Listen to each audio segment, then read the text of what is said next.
Magandang gabi po, Atty. Claire. Reaction sana ako sa video mo na crab mentality.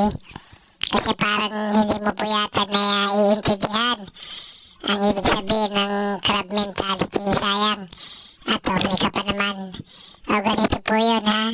Yung crab mentality po, yung hinihila mo pababa, no, yung isang tao.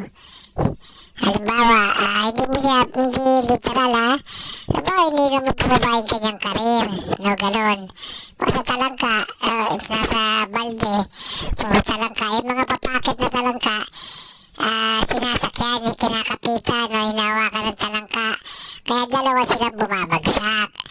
O, pag inapay naman natin sa tao, sino po ba tinutukoy nyo? Halimbawa, si BBBM.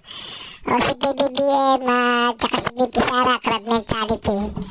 Hihilahin ni BP Sara si BBBM pababa. According sa survey, ang taas ni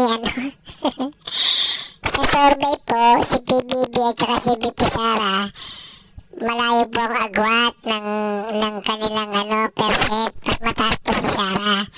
Kaya ba nahihilahin ni Sara si BBBM pababa?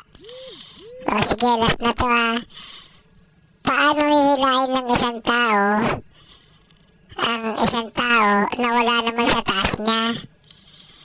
Nasa baba niya nga Nasa baba ni BP Sara si PBBM. Kaya paano niya hihilain ito pababa?